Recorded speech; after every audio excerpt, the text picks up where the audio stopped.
Howdy, brothers. Welcome back to another episode of Whiskey and Water. Soon to be the socially ambitious podcast. I have to keep reminding everyone because We're gonna I have don't to want find a new way to make a sign for S. S. With our We're like doing W's with our hands right now. throwing out gang signs, it's fine. No, seriously. I am really excited to rebrand though. I think that's gonna be really fun. But we have needed a rebrand for a long time. If you guys watch our YouTube, I think we mentioned this already, but like our YouTube intro is still the one from 2019, which was 4 years ago now, and we are just it's so cute. I love it. It's so nostalgic. It is. But like we need an update. It's time. I want to go that hard for a new intro. Like oh man. I know, Yeah. I know. It's so a lot, fire. It's so fun. Shout out PD. Who remembers PD? The OG brothers. The OGs remember know. Podcast Daddy, Zach Tassler. Shout out Zach. We love him. He will always have a special place in our heart. He like helped us just filling in the newer brothers, but he really helped us get this podcast like up and going. Like we had no idea what we were doing when we first launched, and good times. And he donated it. He did it for free for so long. He basically just believed in us so hard that he like just came in as a partner and just put in sweat equity into Whiskey and Water. What an angel. We love him. We should just send him a Venmo today. Just so like we're like, when the podcast pops up, we got you, Zach. Like you're going to the top with us. Us still not making $1 from the podcast. We're like still taking you to the top, Zach. Oh my god, I'm gonna fucking pee myself. Ooh, that's funny. Okay. Anyways, you guys, we have such a great episode for you. As always, we have on a TikTok mastermind, Santina. She is the social media manager for Dr. Miami. If you haven't been living under a rock, if you're on TikTok, you definitely know who Dr. Miami is. Big plastic surgeon. He is popping off on TikTok, all thanks to Santina, his social media manager. And it's really cool to hear. You know, this is the second guests in a row actually who are in like the law school to like social media pipeline. Yeah. And we've had them before too. Like we've had a lot. Yeah, Ibianga too from Tart. Yeah. So interesting. Like maybe this is a thing. Well, you know what's funny is that I went on a podcast last week and I was talking about my story and I was like, yeah, well, like when I first went into college, I was doing poli-sci. I wanted to go to law school. Like and you're like, oh my god, it's me. I am the pipeline. Thank God I didn't fucking do that. Really interesting though, right? Yeah, so interesting. So yeah, definitely make sure you guys listen to the whole episode. Take a screenshot, let us know you're listening. If you liked it, leave us a review. We love seeing reviews. I don't think we've gotten one in a while, so make our day. Leave us a review. Yeah, guys. We're fishing for compliments. Give us some fucking compliments. Let's keep this thing going. Other than that, let's do a little squirt catch up. Let's do it. I think last time we spoke, was it my birthday or was it that it had already been my birthday? Okay. Birthday already passed. Nothing else to update you guys. I missed my flight this morning. I missed my flight this morning to whatever Miami. Yeah, honestly though, I'm telling you, like the minute like that one thing went wrong, I was like, I feel like I'm not supposed to be on this flight. Fair. And like multiple things happened to transpire for me to not get on that flight. And you know what's funny is that I found some mushrooms in my bag afterwards. And I was like, I wonder if I would have gotten arrested. Maybe that's why I didn't get on the flight. Is because I had mushrooms in my carry-on. Like, they're chocolates, but they're marked magic. Like, nice. It's in like the magic mushroom wrapping. I'm dead. So like, funny. Yeah. Even if someone looked at them, you would tell that they're psychedelic. Maybe that was the reson. Maybe the next call I would have gotten from you was a bond. Bail me out. Yeah. So everything happens for a reason. Honestly, like, yeah, as much as I never want to miss a flight, it also almost happened to me last week when I was coming back from North Carolina, and I was just like, it is what it is. Yeah, I stressed for like 2 seconds. Like I shed a quick tear, and then I was like, why am I fucking stressed? I don't even need to be stressed right now. Like, who cares? And then I was like, this is happening for me, not to me. And honestly, like, I like did not even stress about it past that because I was like, I don't have anything it's not like I have anything to do today. Like, it sucks that I'm gonna have to go back to the airport tonight and like do it all over again, sort of thing. But like, you know, there's like worse things. Yeah. At least I'm not like late. Like, at least we didn't have like a shoot today or something like Mm-hmm. that. You know, It so is what it is. it is what it is. She said she's texting me like, "Hey, missed my flight, blah blah blah." I'm like, "Okay, no problem." Yeah, Like, I was like, okay, just another day. So fun. Love that. Well, I'll see you tomorrow. You're saying it. You're saying it. yeah. Maybe I shouldn't say where you're staying. No It's one okay. knows where. The brothers can come hang out. No one knows where anyone lives. Yeah, I'm staying with Okay. Taylor. So other than that, I had a fun weekend. I had a wedding weekend. It's funny because originally, actually, you guys, today was supposed to be my original wedding date. Oh my God. 10:20. Is today 10:23? Yes, it's Oh my 10:23. God. You guys, this is my Wow. day. I see the Thank numbers God we 10:23. pushed that back. No, literally. I'm like, I'm so happy I pushed it back. Anyways, yeah, today was supposed to be my original wedding date. Like in theory, like I don't think I ever actually like had it set in stone, but like the idea was to do it today. But it's also a Monday, so that would have been fucking stupid. Anyways, went to a wedding this weekend. It was so much fun. We went with all of Tyler's friends, and this was like we've gone to a lot of his friends' weddings, but they were like kind of like the random kind of out of the group friends who like a few of our friends were going. This was the first wedding that was like the whole crew, like, and his like high school football team, they're basically a frat. I realized, like, the way they're all like still friends, still talk every day, like that like brotherhood vibe. I'm like, this is a frat. This is basically is what it is. But it was so much fun. I mean, we were just like laughing all weekend. We stayed in a huge Airbnb with like 14 of us. Dude, you just like And don't get experiences like that often. You know what I mean? Where oh, like, and that's why I feel like weddings are like so special and so important, especially as you mm-hmm. age, because like it's like one of the only things that like people make time for, Yep. travel for, spend money on, like Make sure that they're showing make up for. Yeah. yeah, like it's like when else are you gonna like rent a fucking Airbnb with 14 of your friends as an Oh my adult? God. You know, like that shit I Yeah. did in college and that was so much fun, but like, you know, it's just so rare that we get to do that these days. And it's like I could tell you had such a great time. It looked so fun. Oh my God. We were just like nonstop laughing. And his friends are just, they're all fucking clowns. And they're all like just so close that it's just nonstop, just craziness and just Mhm. hilarious. So yeah, really great time. And it honestly just got us so excited for ours. I got Tyler really excited, which was nice because he was like, oh, okay, like this About is the time. point. About Yeah, time. he's like, okay, all my friends in one place, fucking around, having such a good time, just yeah, like that's the whole I'm point. so excited. Yeah, it got us very excited.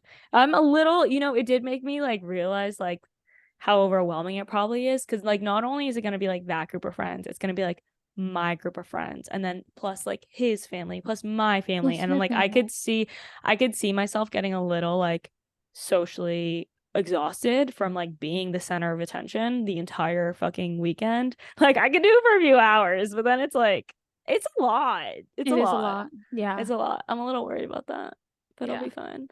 It'll It'll be like great. as long as you set good boundaries with like yourself and like I think that I mean for you specifically, just like setting aside like an hour to like do a grow and like Yeah, eat, like like I think you'll be decompress. good. You just need to decompress and then Yeah, I'm you'll also planning refresh. like the venue schedules activities. Like they have activities you can do on site and off site. So I'm fully planning on scheduling a yoga class the day of, so we Slay. can all just like meditate, set our intentions Be for the present. day, and like yeah, and just like totally be grounded. So that'll be fun. Force everyone to do the April journal Yeah. prompts. I'm like, now we're all gonna do our journal exercises. Seriously. Oh But my God, yeah. I'll be a certified yoga teacher by then. I'll lead the Oh my flow. God, you can lead it. Slay. Slay. Okay, moving on to random Amazon purchases of the week. What do you got for us? My Amazon purchase of the week is snail mucin.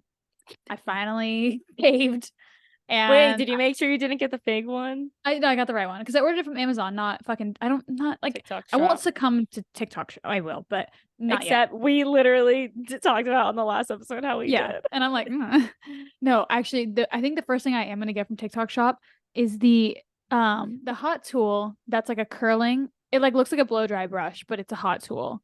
I feel like that's pretty slay. I'm gonna try that. I haven't seen it. Damn, I'll send it to you. It looks lit.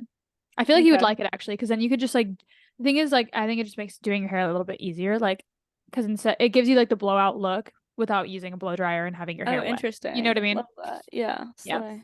So yeah, mine was Okay. snail mucin, and I will report back on how it enhances my skin. Let us know. I'm very curious. Okay, my random purchases are doggy diapers because Bayla got her period. And okay, this is more of a pro tip. This is the best stain remover I've ever found in my life. It Mm. literally is magic. It is actually made to go into like the green machine like stain steamer. Have you seen that? It's like Uh it's like this device. oh, Hold on. the stain remover is a device? No, it's made for A device. it's made for the Bissell Little Green multi-purpose portable carpet and upholstery cleaner. Wait, will you send me that link? I Yes. need So that for so my fucking that's the thing. machine that Yeah. this cleaner is made to put in, but I don't use it for that. I just buy the cleaner The and cleaner. spot treat with it. So it's Bissell is how you say it, Yeah. right? Bissell. And dude, when I say this shit is magic, it is magic. Bissell Professional Spot and Stain plus Oxy Portable Machine Formula, 32 fluid ounces. Wow. 32 fluid ounces. Wow. I just re-upped on it because it's crazy. It's magic. You watch the stain just disappear. So yeah, that's my random purchase. Also my pro tip. Slay. Send me the link because I will. I need to clean my vintage couches. They've been taking an L ever since Kaya and Nugget sprint around on them. Yeah, that'll happen. Okay, I think that's it. Shall we get into our interview with Santina? Let's do it. We'll see you guys on the other side. All right, guys, we are here with Santina, who is our TikTok expert. Honestly, if you're on TikTok, you've 100% seen her TikToks. We're so excited to have you here. She's also a local Miami girl as well, so it's always so nice connecting with our South Florida people. But for our audience who doesn't know you, Santina, do you want to give them a little bit of an intro on who you are and what you do? Yeah. Oh my God. I don't even know how to describe myself, but I guess I was born and raised in Miami. I grew up like in a Cuban and Italian household. Um, I had like immigrant parents, so throughout my life they were like, you will go to law school, medical school, or business school, and that's like your three options. Like, happy birthday. And I was like, okay, so I could read and write, so I chose law school. And that was like the path set before me since I was like really young, and I graduated high school. I ended up graduating like undergrad in 2.5 years with like a double bachelor's in political science and religion. I was working at this law firm, getting like real life experience while simultaneously studying for the LSAT, and I was like on that wayward path. And in the like as a side hobby, kind of, I was just posting on TikTok recreationally because I've always been someone who's enjoyed posting on social media, and I grew like a small following, and I found that I didn't like the legal world, like actually working there, which I'm so grateful that I wasn't one of those people who like went to law school then worked in the legal world. Like, I got the real life experience. I realized I didn't like the day-to-day of it, and so I decided to use my kind of social media following to leverage position as a social media manager. And I saw Dr. Miami was hiring one, so I applied. I wrote this whole cover letter, like basically explaining my shit and like begging him to hire me, and he did. And the rest is history. That is so funny. You guys should like you and Dr. Miami should pull up that letter and like just kind of like see how far you've come since then, because like you like have your own like cult following. Like whenever I come across like Dr. Miami's videos, I'll look at the comments and it's always like, I hope Santina got a raise for this one. Like people are just like vying for you in the comments. And it's just like, that's so cool to see. And I think it's really unique to see. Like you never see like the person that's actually behind the account getting their flowers, you know? Right. But that's so cool. So how was that experience been for you? How long have you worked for him? I got hired in July of 2022, so it's been just over a year. Nice. And And go ahead. no, wait, what were you gonna say? No, I'm just curious how like from like from the beginning, like how, what that kind of looked like versus what it looks like now, because obviously you have a lot of creative freedom. I'd like to think. And I'm curious if like you had to kind of like fight for that creative freedom and be like, no, no, no, like pushing for it, or if he was always on board, like kind of like what the creative process between you two looks like. Yeah, so actually, my job has changed a lot since I started because number one, they had never hired someone to like full time kind of just do social media. Like everyone they had hired would do social media, but also like some administrative things and kind of like be with the patients and like, like work in the office kind of in some capacity as well as do social media. And that's definitely how that's like the what I signed when I got the job. Like I was like, yeah, I'll work administratively in the office as well as do the social media because at that point, like I feel like the social media manager job kind of title, it's really grown so much in the last year. Like before, it was like such a it's like very, very little companies were hiring people to just do that. And like even when they were, it was like they were just like a speck of a bigger marketing team and it wasn't like just one person doing whatever. So when I got hired, I was like a full-time employee and I was like texting patients like, girl, send me your before after, like, as well as doing the TikTok. But eventually I kind of just like stopped. I kind of just like I just didn't like the administrative things. And it was like the caveat that I like agreed to because I wanted the job so bad. Like I wanted to get out of the legal field. So I'm like, yeah, like, I was a paralegal. Like I'm very good with emails and like organization. Like I could definitely work administratively. Like it doesn't matter. I don't have any medical experience, but I can figure it out. But and then like, I don't know, 3 months into it, I'm like, I don't like talking to patients and I don't like anything having to do with like the medical side. I just want to like do social media. So I kind of just like stopped doing it. And then they were like, what the fuck? Like, why aren't you doing it? And I was like, I don't know, like, let's just make more videos. I kind of just like sidetracked them. Just like Um, gaslight gatekeep girl boss. You're like, I don't know what you're talking yeah. about. And then at first it was like, because we didn't like understand each other's dynamic or what kind of content would work. It was a lot of like trial and error, and a lot of it took a lot of time. Like to make one video would take an hour. And now because it's like a well-oiled machine, we could bang out like 8 videos in an hour. So it's like at some point I realized that me being a full-time employee, like here Monday through Friday, 8 to 6 or whatever, it didn't make sense because it was a lot of like wasted time for me and I couldn't get like new clients and this, that. So I scaled back to 3 days a week and now I come in for like a couple hours, bang out the content, and then I dip. And also we just started our own podcast. So like one of the 3 days is me just coming in and filming the podcast. And so when I scaled back, I was able to get a second client. And like that client is even more flexible because it's just like a video quota. Like I have 15 videos a month I need to make. And so I can make that in like one day or 3 days and then never go again for the month. Um, and then as far as like creative direction, when I first got here, he was like very hesitant to like agree with me. Like I would be like, oh, we need to make this kind of content. And he'd be like, no, I like this kind of content. And I would be like, okay, let's make that kind of content. And we would make it, it would flop. And I would be like, what did I say? And then he would be like, okay, fine. So I guess like through like a couple of those repeated scenarios, he was like, she might know what she's talking about. Or he would post something and I'd be like, that's not going to be received well. Like people might find that problematic. Like I could literally like foresee like what the comments would be. I'm like, people are gonna say blah blah blah. People are gonna say blah blah blah. People are gonna say blah blah blah. And he'd be like, no, they won't. People don't look that deep into it. Post it, and they would say X, Y, and Z. And he was like, damn, that's crazy. And I'm like, I'm fucking chronically online. Like, please take my advice.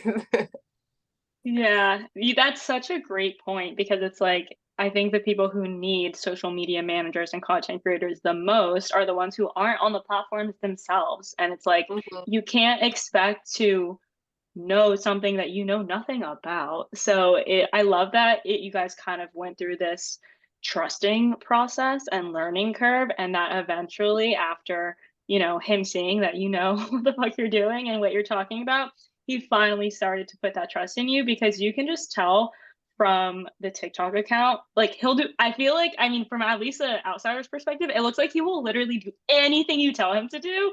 And I think that's like the goal, right? Like, I think even us, like, owning a content creation agency, it's like that's always the struggle, is getting clients to just trust us.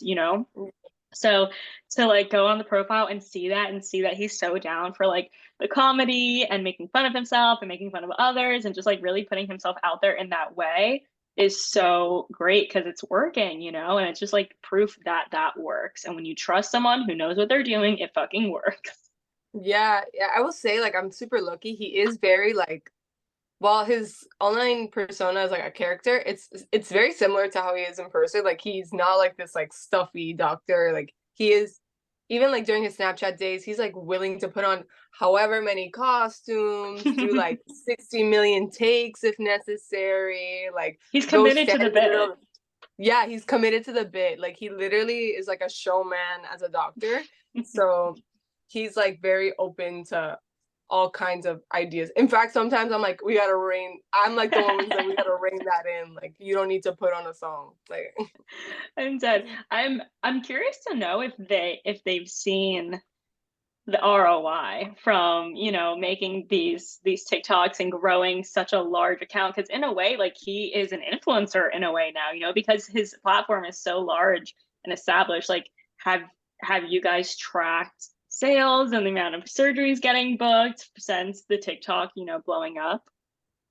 so no, like they don't have like a system. They don't hire someone to do like SEO and kind of like track down like clicks and links and da da da. But they have said that, like, when just like, you know, anecdotally, when they look at like consultations and leads, that like they get more leads when he's more active on social media. And so when he's like not posting, like there's less, and when he does post, there's more.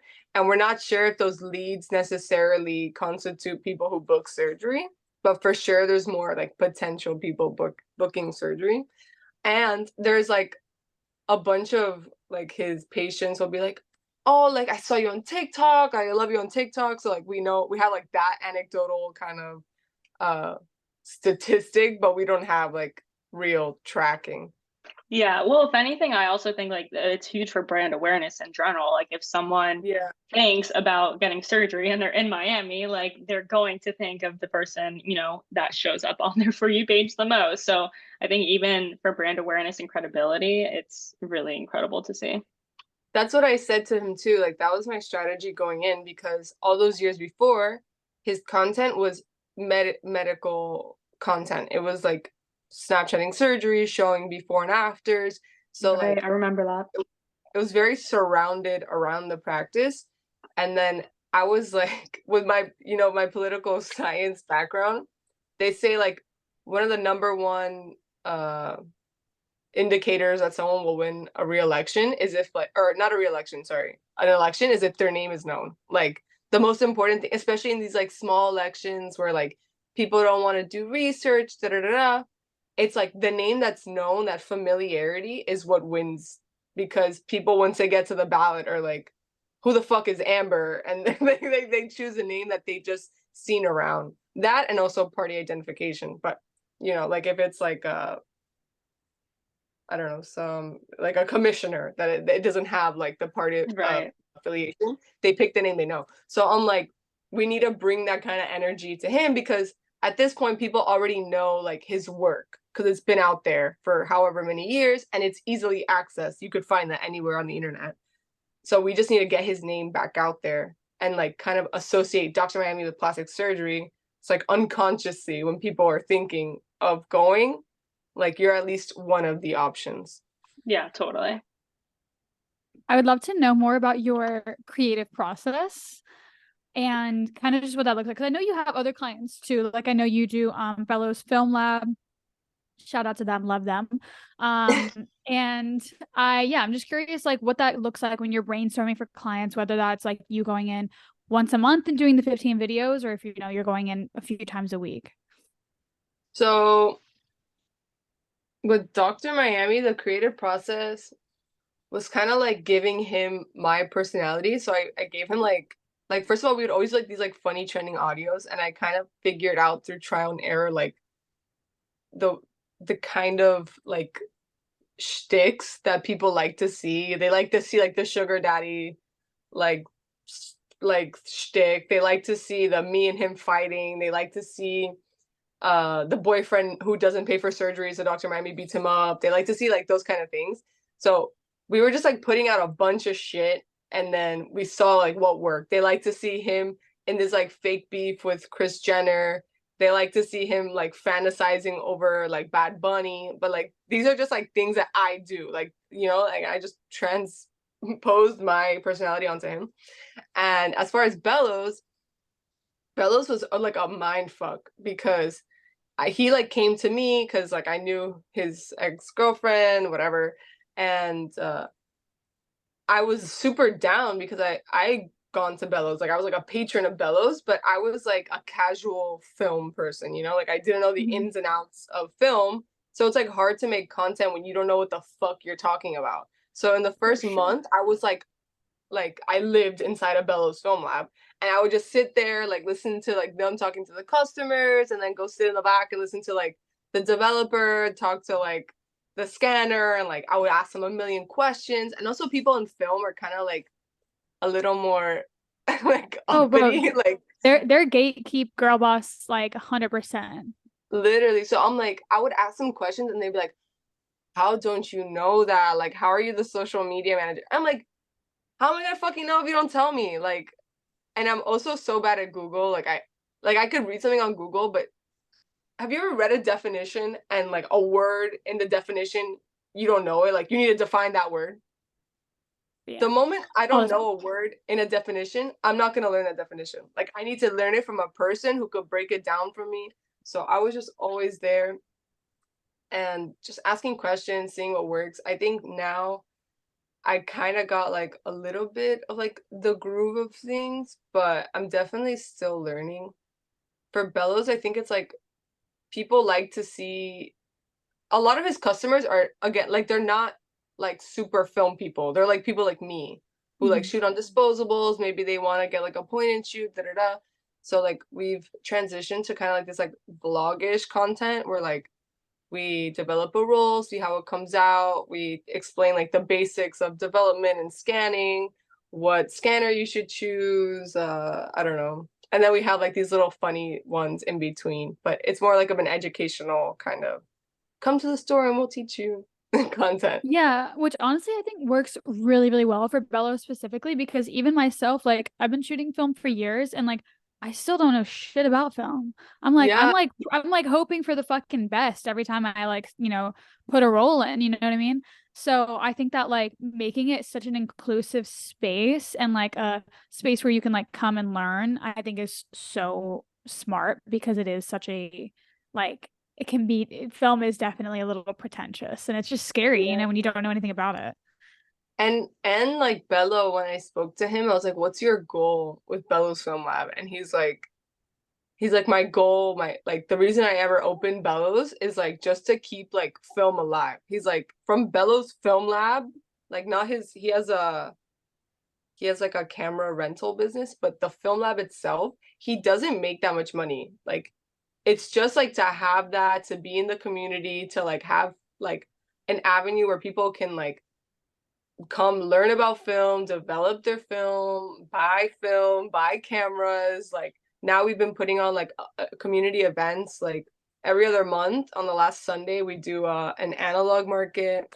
We're about to have like Belloween, which is like a Halloween party that they do every year. Like he just likes to like have film out there. So I'm like, it doesn't make sense for me to come here, learn everything about film, and then make this like super, super niche content that's like only gonna reach the people who are already invested in the film Yeah. world. Like I want like everything I learned, I want to teach them like at the same time. So yeah. It's kind of like taking people on your like journey of like learning Yes, film with you. exactly. I literally was Yeah. gonna do a bit like not film for dummies, but like something like that where like I would go up to like the employees and be like, explain this, and then just like them condescendingly explain it to me and then post it. Yeah, and I feel like to that point, it's so important to know your audience. And I feel like you're really good about that. Even like what you said for Bellows, it's like it wouldn't make sense to you're almost like wasting resources by narrowing in on an audience that is already there, versus expanding Right. the reach and going for people who maybe might not be as educated, but getting them into the community. So I'd love to know what your insight is on, I guess, like knowing your audience and trying to understand your audience. That's such a great question. I feel like everything in marketing, like, like now you can go to school and get like a social media degree or like a marketing degree in communications. And it felt like when I was trying to get into this like world, there were so many like these like to me like stupid like asinine kind of requirements because in order to be like a social media manager or like even work in marketing or communications, I feel like it all boils down to, do you know people? Because there are people who could like check that like, oh, I got a communications degree. They could check that off the list, but then you put them in the actual job and they can't do it because they Right. just don't know people.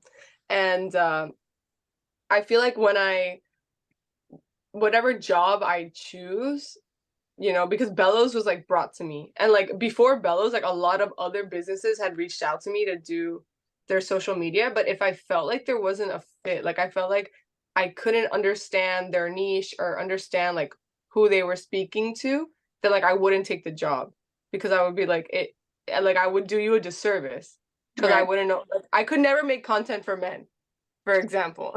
Like I could try my hardest, but it would be so ingenuine to like, me that like I just wouldn't do it. And Right. I probably couldn't make content for a split audience either. Like I make content for like women and like people basically like me, like ages Yeah. 18 to 35, like I Yeah. make content for the women I know, like me, my Mm-hmm. mom, my cousin, my aunt, like, you know. Um, Bellows is a little bit of a split audience, but I'll say like our following is mostly girls because his original following came from Danny Cleric, and Danny Cleric has an all-girl following. So I was like, I can make content for them. But like a tip, like if you're trying to figure out like what content's gonna hit, you have to like follow the people who already have the audience you want. Mm. So like if you're targeting, for example, like women ages 18 to 35 who want to have plastic surgery and are on TikTok, then you go and look at like other famous plastic surgeons or maybe people who make content about plastic surgery. And like what I did, like I would follow them or like spend hours on their page so that my algorithm would like change. Mm. And it's nice because you could see like what of their content works and what doesn't work. So you can learn from like their hits and their misses. And like there's like certain doctors that like I have been tracking their page for like the last year and a half, and I probably know their like analytics better than they do. Cause I'm like, like, what's their engagement like right now? And like I'll just like randomly go check and I'll see like, some of them have been in scandals, and I'm like, wow, like I could have seen that coming from left field because like you posted this and that's like not in correlation with the people who watch you. So like I would say if you want to make content for a certain audience and you want it to be received well, look at the people they're already watching. Mm-hmm. And like, yeah. So I that's love how that. yeah. I think the tip about like changing your algorithm is so smart because it's like it's just like a hack instead of like having to like go search for like because also like when you search like let's say that you want to get into like the fitness realm, right, and you're searching fitness and fitness hacks and fitness girlies, blah blah blah, it's going to show you like relevant content and that's going to be like a great place to start. But you need to be like in the trenches of like the Right. content. Like you need to understand like the nuance. You need to understand like the fucking drama that's going on. You need to understand the tea. Exactly. You need to know what fitness influencer dated who fucking photoshopped their body. Like it's deep, you know, like you Yes. got to be deep in it. And like the only way to do that is being chronically online and tapping into like again the depths of these different niches. So I think that that's such a sound tip for any like industry that you're kind of trying to like break into, is just Right. changing your algorithm. And I also just like engaging with content that like is aligned to, like, sometimes on my For You page, if there's like a stupid fucking video, I won't even like, even if I like liked it, I won't like it because I don't want to see more of it. You know what I Me mean? And too. yeah, it's just about like, engaging with like what you want to see more of. Yeah. The Which, algorithm on TikTok is like so it's like so revolutionary because like not only is it like democratized, so like anyone with any amount of following for any reason could go viral, whereas like mhm.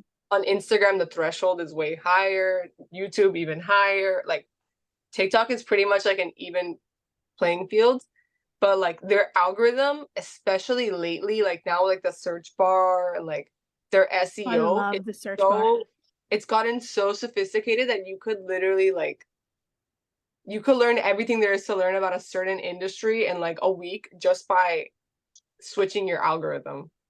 You guys, Dude, the that's other facts. day, you know how everyone's always like, oh, like it's listening to me because I'll have a conversation and then I'll see an ad or a TikTok for it. The other day, actually, this happened twice. This is scary. I thought about something. I kid you not, the next day. And it was hyper specific too. I wish I could remember what it was, but it was hyper specific. I had thought about something, and the next day I saw a full dedicated TikTok about it. I was like, and it happened twice. Like it's And scary now shit. they're And basically I'm like predicting and like the I'm human dead ass consciousness. like, yes, yeah. And it's like not too far off. Like AI is fucking smart. Like they're a step ahead of me. Like they're basically in my fucking brain. So just be aware. It's Well, like Yeah, it's the also scary. algorithm is too good. the search bar is like scary on point. I'll watch a Crazy. video about like it was like this video that I came across yesterday, just as an example. This girl being like, I went on a date with this influencer in Hawaii, and I'm not going to give any details because, I just want to keep her privacy, but like, tells this story. Search bar, blah, blah, blah. Like the girl's fucking full fucking name, fucking social security number, everything. And the girl's like, she's not out yet. So like, I don't want to talk about it. And then the search bar is like, I'm gonna out her. Like Jesus fucking Christ. Like Wait, it's hold, crazy. hold on. I literally remembered what it was. You guys are gonna die. Wait, I tell was me. in the shower and I was thinking about how people use loofahs versus washcloths. And I was like, just thinking, like, damn, I don't know how anyone uses a washcloth, like team loofah, right? Like, loofah This is what gang. this is what goes. This is what goes through your And mind when you just the know. next, no, because I'm in the shower and I'm just like, God, I hate like loofahs are the shit.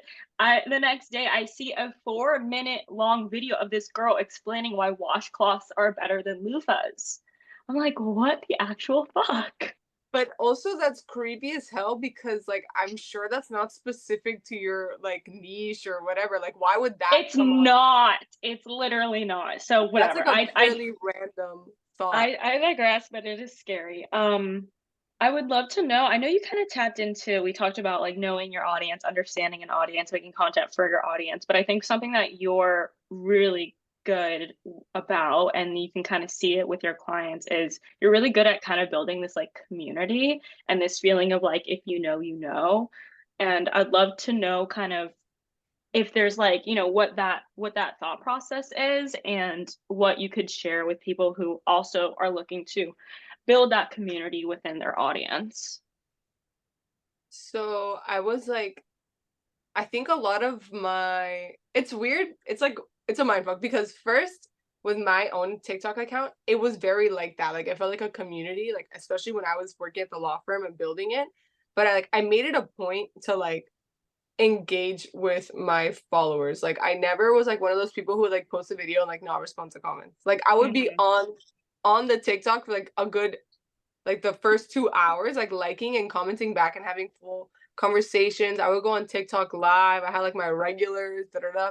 So then like once I started managing Dr. Miami, I had like a lot of those people like transition just because they wanted to see like what I was doing Cool. online, like, or in my job, because they were already invested in my career because I was Right. talking about the law firm. Then I switched careers and they were invested in that. Mm. And I think that they like made kind of like a if you know you know in his comment section, to the point where like the new people were like, who is she? So then they Mm. started researching. And then like you said, like when you look at Dr. Miami's comments, they're so nice to me.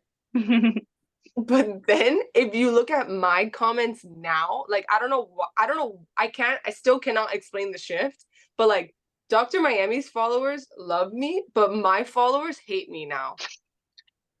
And it's so They don't weird. want to see you win. They don't. No, bro, because they There's love people who are like relatable and like super in touch, and then like the minute you like actually start doing well for yourself, they just like they I'm hate not that for even doing that themselves. well for myself though. So I'm like, can you guys give me a fucking break? But it's like, so the people who were invested like during the law firm, they loved everything I wore. Like it didn't matter like what I put on my body. They were like, yes, girl, you look so good, slay at work. Da, da, da, da. Then I went to Dr. Miami, they're like, slay, da, da, da. And then I guess I got some of his followers. Like the people who were like, who is this girl? Started following me. And then so when I post social media content on my account, they love it. Everyone eats it up. But when I post my original content, which was like, you know, like style, fashion, getting ready, they hate it. They fucking eat me the fuck up. And like when I got to the point where I saw that like, okay, these people are eating me the shit up, I was like, I have two options. Like I either fucking I feel like I see influencers sometimes like lash back at the people who follow them, and I'm like, that's the stupidest thing you could do. Like it's like biting the hand that feeds you. So I'm like, we're gonna make this into an inside joke. So I like started making these like videos like my followers hate me, and I would start like posting videos of like what they tag me in, and I'm like laughing like I cannot believe they just call me the subway girl. Da, da, da. So like I just keep it like fresh and fun, and I basically just interact with my followers in the same manner that I would interact with like a good friend. Like if my good friend told me I hate what you're wearing, I would never be like, you stupid bitch, and go off on a 10-minute tangent and be like, what are you wearing? Da, da, da, da. I would just be like, girl, shut the fuck up. And then we would move on. I feel I like love that. like the best way to make a community is treat them like you are, like treat them like your friends. Treat them how you treat your real, like in real life, you know, community. So I definitely try to bring that energy to like also Dr. Miami. Like when I comment from his account, I literally comment for him, but like as myself. I'm like, yes, girl. And they think it's him commenting like that. And then like when I'm responding for myself from his account, I'll be like, slay dash Santina. So they think he's also like that, which makes them feel very like Yeah, I love kumbaya. that. And That's Bellows such, too. yeah, that's such good advice. And I love that you're like, it's really great advice to just go with it and to make fun of yourself and to be able to Yeah. laugh at yourself too. Because also, one, you're taking the power away from them. It's like, oh, you thought you could make fun of me? Psych, I'm gonna make fun of myself. Like you don't have that Yeah. power over me.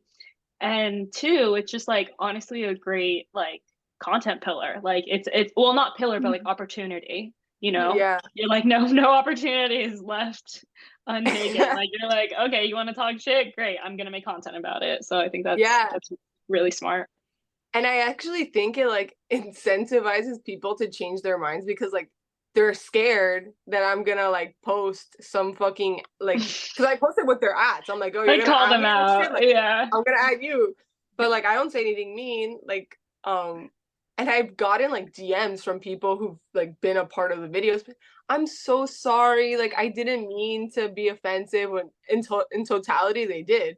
But I Yeah. like I'll respond back to the DM like, girl, no worries. It's all good. I don't give a Yeah. fuck. Like all Like, love. yeah, like it's hard for like someone in real life to offend me, like let alone someone on the internet who I've never met. Like you can't. I love that. Yeah, no, you have Well, to have especially when like thick skin. people make comments like so like without thought, you know what I mean? Like they don't like they're like yes, they're thinking it, but there's not as much like, you know, poison behind it. They're like Santina girl, like this shirt is not it. And you're like, get fucked. You're like, I don't care. You know what I mean? Like it's not Yeah. that serious. I'm like, but why when I click on your profile it says follow back? And like, Yeah. if you thought the See, shit wasn't it's it, a you wouldn't parasocial follow. relationship, you know, like Yeah. they feel like they have like the right to comment on things like good or bad, you know what I mean? And like, Yeah. but honestly, again, just keeping it lighthearted is probably like the best thing that you can do, because it is true. It's so like, it's like embarrassing when like an influencer makes a fucking response video and it's like makes a huge fucking deal out of something, and it's like, Yeah. bro, you look like you're spiraling right now. No, I think it's like I also think, but it's like I think it's bad to clap back at the people, like I said, like bite the hand that feeds you. If you're clapping back at like some fucking like, there's times where I make a video and it reaches like men, and I'm like, oh no. And then I start getting like men comments. Like I did a sponsored ad with like Minute Maid, and it was just like me going to the beach, and like the men were like saying crazy shit. Like they were like, oh, she's made, her boobs are social distancing. They were saying shit like that. And Oh like the my only god. reason I didn't like those kind of comments, like for sure clap back, because you're not biting the hand that feeds you. If Yeah. anything, you're like incentive, like you're like Enticing. you're riling up your followers. You're making this support for you stronger, because nothing makes someone choose a side faster than conflict. Like if there were people on the fence about you, like the enemy of my enemy is my friend. So if they're on the fence about me and they don't like that comment, they're now gonna double down on me. Right. So the other reason I didn't clap back was because I was just like, this is a sponsored ad. I'm not gonna. Yeah. That's the worst.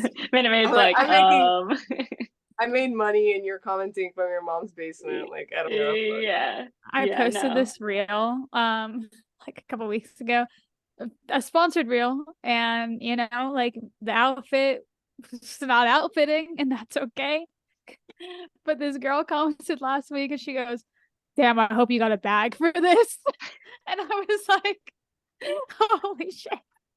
Like And I did. Like, I wanted to comment back and be like, you know the vibes, girly. And then I was like, I don't want the brand to see it. But I was yeah. like, damn, she read me for filth.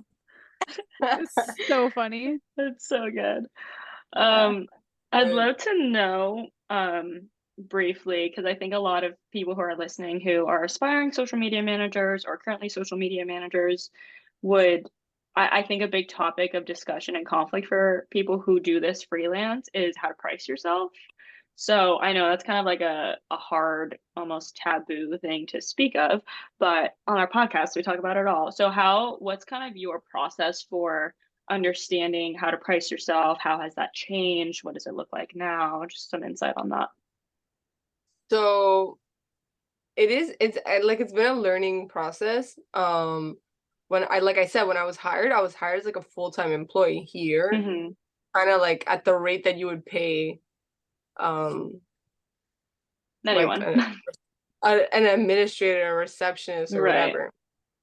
And so it was like per hour. And then I Mm-hmm. was like, you know, when I figured out that I was going to scale back and all this stuff, I'm like, I can't work per hour. That doesn't make sense. Like, Right. you're going to get the same amount of content from me as you did when I was here for 5 days. Yeah. Um, You said, I I'm can't. gonna work less and charge more. So we switched to salary. I can't speak on specifics for Yeah. Dr. Remy because, No, you you know, don't have I have coworkers, to. but about so then when I took on the second client, I was like, for sure, I need to price this better. This needs to make more sense. So instead of doing like a salary, I did it as like a monthly retainer. And I basically offered like two options. So either 15 videos, so a post every other day, or 30 videos, a post every day on Mm-hmm. TikTok. And so for the 15, I charge 3,000, and then for 30, I charge 55. Okay, But I only solid.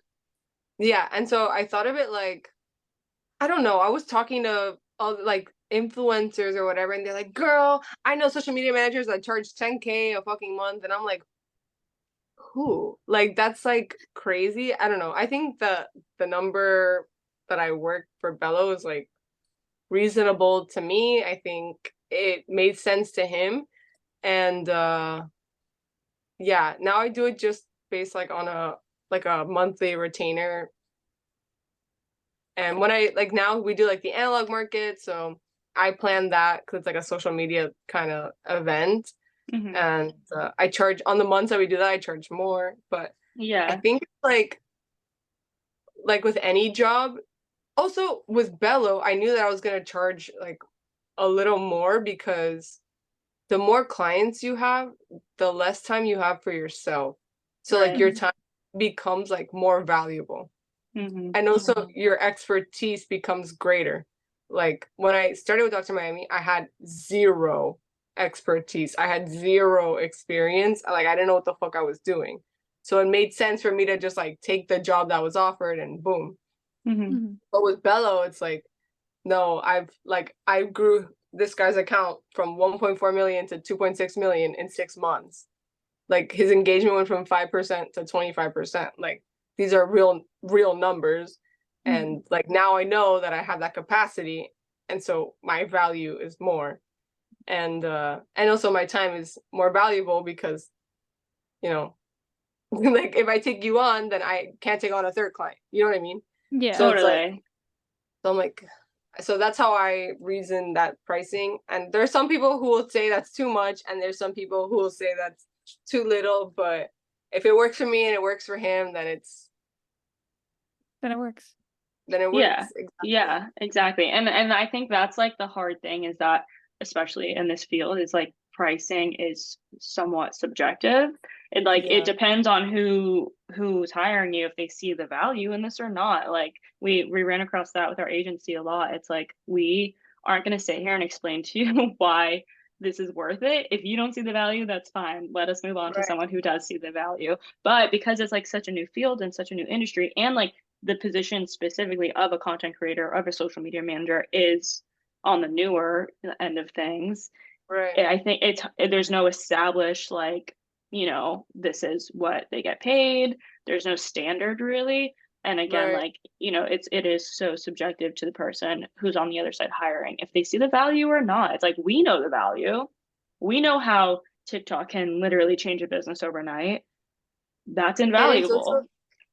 the way I also think about it is like, um, if you think that your business is gonna get by on like old traditional marketing, you're wrong. Social Yeah. media is like a necessary expense in a business. And it's like the gift that could keep on giving forever because it really just takes one video. Like Mm-hmm. one video and it changes the entirety of like your business. Whereas like one ad on Google is not going to change your fucking business. Your Yeah. SEO could help, but it's not going to change your Right. business like social media could. And another thing is like I'm kind of like as a social media manager, it's like I'm a little more unique because I have like my own following and they're very invested in the accounts I manage. Right. And so when you put into perspective what I charge on my account for one video to a brand, $3,000 looks really good. Like, Right. you know what I mean? It's like Right. influencers charge like thousands and thousands of dollars for one video that a brand can use for 30 days. And I'm making you like 15 videos for I'm making you 15 videos. I'm mentioning you in my account constantly. People are like always seeing like your business through my life. Like it's just kind of like, It's added value. yeah, it's not like so that's also a little like it's like a little unique to my situation, but that's how I justified it to Bello and he ate it. He ate it Love up. it. No, as he As he should, should. Yeah. I love that. Um, That's awesome. since like taking on these clients, have you had like a lot of brands, companies approach you and ask you to come on? Yeah, like when not like not big companies. And also I don't think I'd want to work for a big company because usually those big companies go through an agency. They don't have like Yeah. a one person Hmm. and everything is like very like bureaucratic red tape. Like you need to ask for approval. It takes Yeah. 2 weeks. By the time it's approved, the fucking video is like out of trend. You know what I mean? Like I would Yeah. never want to do that. Like I like to have I like to work with smaller businesses, like to have more creative agency and I'm definitely like through my time with Dr. Miami, I've gotten like the privilege of getting to kind of choose what kind of client I want. So I've gotten like a lot of like small businesses. Like I've got like real estate companies. I've gotten like makeup artists. I've gotten other doctors' offices. I've gotten I don't know. I'm just constantly getting like inquiries. Now I don't know if I can disclose like the full details, but I just made a deal with an influencer actually to just she just pays me for ideas. So I don't even make the content for her. It's just like a monthly retainer, and I give her 20 ideas a month. Oh my God, So, love that. so 5 a week. And That's to me, that's amazing. like, I mean, I do have to research her niche a little more but it's for the most part my audience, like the woman, like whatever. So, Right. um, I love that yeah, because that's also more of a like a creative director slash creative consulting role, yeah, which would be really cool to like watch you step into. yeah. And it's also nice because the the the the nice part about the fact that I have a following and that I'm like seen on camera is that like, it builds like this community. But the bad part is that if one goes down, we all go down. Like it's like it takes him to get canceled for me to get canceled for Bellows to Yeah. get canceled. It takes me to get canceled for Bellows to get canceled for Dr. Mary to get canceled. But with this, it's like I'm like a secret writer. Like, like they don't know. Yeah. I'm You're a getting paid. ghostwriter. Right. So Yeah. I've always felt comforted in that everyone's always like social media is so like fickle, like from one day to the next everyone can hate you, which is true. But I'm like I've always felt comforted knowing that I could just like be someone's ghost social media manager. Just Yeah. Is that something that you worry about with Dr. Miami? Or any of your clients is like, that fear of getting canceled and like one wrong video said the wrong way could be it. Yeah, I think if you're a social media manager and you're not worried about that, you're like living in the cloud. Like, Yeah. what the fuck? You have to be worried about that. Everything. It's like when I got the job, I thought it would just be like making little videos, but it's not. It's almost like PR It too. is. It is. It's PR, it's like audience management. It's like all this like shit that like I said, it all boils down to do you know people? Like, do you know how people are gonna react? Do you know the people you're speaking to? Like, because if you're just someone who could, who's creative and can make a video but doesn't understand the nuance or like the conversation or, like Right. things could go south really fast. So, Yeah. yeah. Being able to like read the room is super Yeah. important. Read the room is so important, guys. Don't get canceled. Be No. be creative, but don't get canceled. This has been so amazing. I have one last question, just out of curiosity. Who do you have, if any, like who are your favorite creators to follow? Oh, my favorites. Okay. I love Monet. Do you know Love Monet? Monet. Love Oh my Monet. queen. I'm I actually love friends with Jalen, her man. We've been Wait, that's friends so for funny. He recently followed me on TikTok. Like I was like following him, so then I saw that he followed me, and I was like, "King, I don't want your follow. I want your girlfriend to follow." no, Um, seriously. no, but I actually love his content too. Like I followed him independently, like before they were even Hmm. dating. 'Cause I think his content is so like ASMR-y. Like it's very like Hmm. soothing to listen to. Um, I love them too. I love Hello Taffy. She's been like from the very when she was actually how can I even like not give her fucking flowers right now? Hello Taffy is the reason I wanted to be a social media manager because she was managing In Style's TikTok account and I was like Yeah. I could do this. Like I could do a pop like I was literally at first when I was looking for social media management jobs, I was looking for other magazines, like pop culture magazines because I wanted to like do exactly what she was doing. And I was like really looking and I couldn't find. But yeah, hello Teppy. Like I've been there since day one. She just followed me the other day and I was like, Yay! I could die, I could die. No, yeah. She's amazing. Another Miami girl, so obviously I have to rep. And then I don't even know, like who do I follow these days? Do you have a dream creator that you would want to work for or work with? Hello, Teppy. Yeah, no, She's, fair, it's valid. she's literally like my fucking Taylor Swift. Like the way that people Oh, die over Taylor Swift, I'm like, hello, Teppy. Like I I remember love she that. followed Dr. Miami. Like Wait, fucking, I was at the gym yesterday and this was reminding me, fucking, I've had a fangirl moment. Fucking Leo Skeppy was in my gym and I was oh like, my oh my God, I god. love him. Wait, but you're not in Miami? I know I live in LA. I just moved to LA. Oh, I was like, he's over there. But yeah, Teppy's also friends with him. Yeah, I was like fangirling. I was like, I love him. That's also like that's like him in his element too. Because Oh, I that's like know. Bro, he that's walked real. he walked past me. I didn't even see his face. I knew it was him.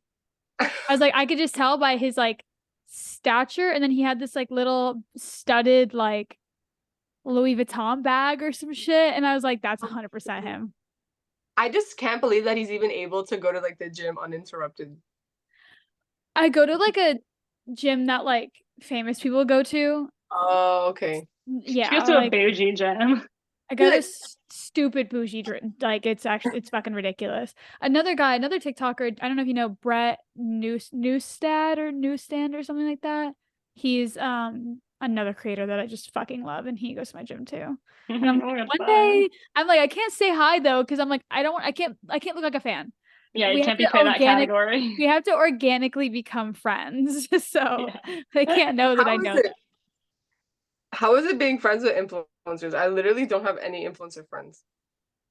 It's um It's it's normal. it's normal and it's interesting at times because it's like, we have some friends that are like slightly out of touch, but like you still love them for it, like you kind of find it endearing at that point. And um But you were friends before they were influencers, or like I'm like, how do you even some go? How do you go from like the fan to friend? you meet them at like events and like Yeah, so like you kind of just like can't approach them as If it's you're annoying. at an event and they're at an event, you're kind of already on it. Even like for example, I ran into right. Dave Portney is how you say Portnoy. his last name. Portnoy. Whatever, Portnoy at a Tart event last week, and I was like, okay, bet I'm gonna pitch the podcast to him. Did So you? like, yeah, Yeah, she did. I did. She's so You're funny. so So fucking like you're that bitch because I could I never. had to shoot my shot.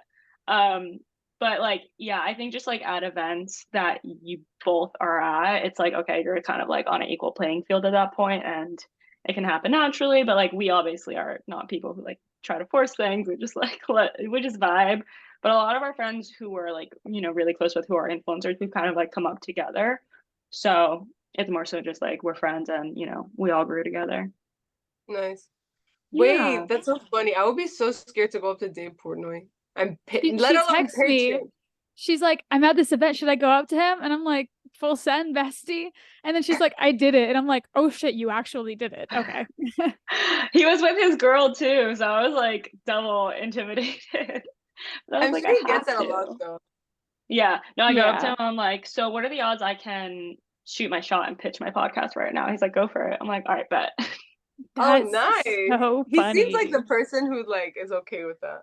Yeah, One of my he was super favorite chilling. one of my favorite clips on the internet is like him doing one of those pizza reviews outside. You know what I'm talking about? And people keep like coming Yes. up and interrupting and are like, this pizza fucking sucks. And he's like, I don't own the fucking pizza place. Yeah. It Yeah. sends me every so if I feel like if we were gonna go up to like anyone, he would probably be like the most receptive. Yeah, for sure. He's Um, also like the fucking president of Barstool. Like, what does he know about decorum, like, or manners? You know what I mean? Not us, facts. not us talking shit about him now. No, like, if there's one person who like you really should not give a fuck what they think No, about like etiquette, it's Dave Portnoy. Like, Yeah, who is he? 100%. like Yeah. it's not like there's no time or place. It's like, Yeah, gotta shoot the exactly. shot. Now is the time, now is the place. And he was Yeah, also in a room full of beauty influencers, like the odd man out. I was like, you're like I'm in you're my doing him element. a favor. Not. I'm like, this Yeah, is the perfect opportunity. That's so like, why are funny. you here, Dave?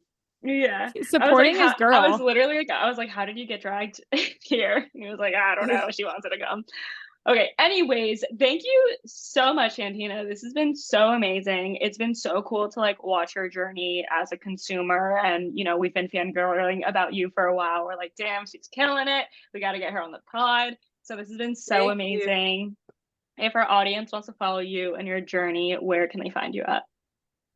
Oh my God. They could find me. I always say this. Every time I do a thing, they ask me, and then I realize I need to switch all my social medias to be the same. So, but on TikTok, it's San Rizzle. You can also see me on The Real Dr. Miami and Bella's Film Lab. And then on Instagram, it's Santina X Rizzi, which I should change to San Rizzle, but I have not. You're good. And we'll make sure we have it in the description so everyone can get the wording right. If you guys have enjoyed this episode, please take a screenshot, post in your stories, let us know that you're listening, that you loved it. And that wraps us up. We'll see you guys next week or in the next 2 weeks for another episode.